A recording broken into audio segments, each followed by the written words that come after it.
Mr. Chief Justice. Senator, thank you for that question. It's one that I've wanted to answer for some time now.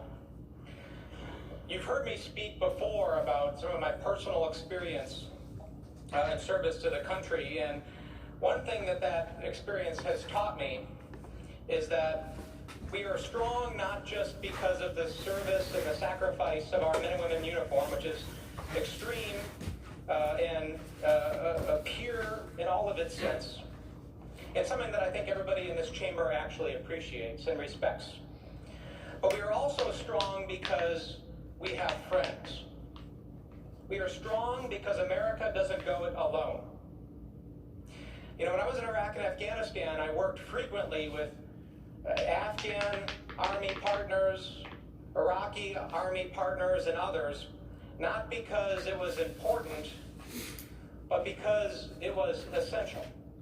We couldn't accomplish the mission without it. But if those partners feel like our policies, what we say publicly, don't matter, if they feel like we are not a reliable and predictable partner, if they feel like the American handshake isn't worth anything, then they will not stand by us.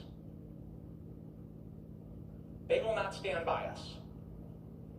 And for over 70 years, since the end of World War II, the partnerships, the alliances that we have built, that we have strived to create, that has ushered in an unprecedented period of peace and prosperity throughout the world, will start to fray. Because the American handshake will not matter. Ukraine has started to learn that. Our 68,000 troops throughout Europe deserve better, because every day they get up and they do their job, the job that we have asked them to do. And they rely on our consistency, our predictability. They rely on the interest being in the national interest, not the whims and the personal interest of the president, whether that be President Trump or any other president. It will continue to call into question our broader alliances. And it will send a message that the American handshake doesn't matter. We have a slide that shows the evolution of some of the different arguments that we've seen on the other side that I think is important to see.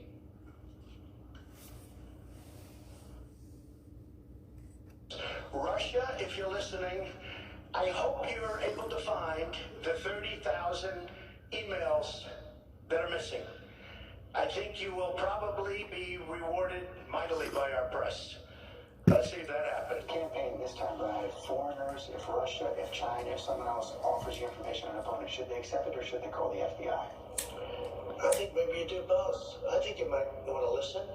There's nothing wrong with listening. If somebody called from a country, Norway, we have information on your opponent. Oh, I think I'd want to hear it. Do you want that kind of interference in our elections? It's not an interference. They have information. I think I'd take it. Let's move to the third excerpt that I mentioned related to Vice President Biden. And it says, the other thing, there's a lot of talk about Biden's son. This is President Trump speaking. That Biden stopped the prosecution, and a lot of people want to find out about that. So whatever you can do with the Attorney General would be great. Biden went around bragging that he stopped the prosecution, so if you can look into it, it sounds horrible. Well, I would think that if they were honest about it, they'd start a major investigation into the Biden. It's a very simple answer. If we feel there's corruption, like I feel there was in the 2016 campaign, there was tremendous corruption against me. If we feel there's corruption, we have a right to go to a foreign country. And by the way, likewise, China should start an investigation into the Bidens. Because what happened in China is just about as bad as what happened with Ukraine. The people deserve to know what happened. The American people deserve to know when they go to bed tonight that there's a president that has their interests in mind, that will put the national security of the country above his own political self-interest.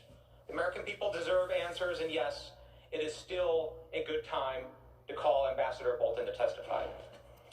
Thank you, Mr. Manager.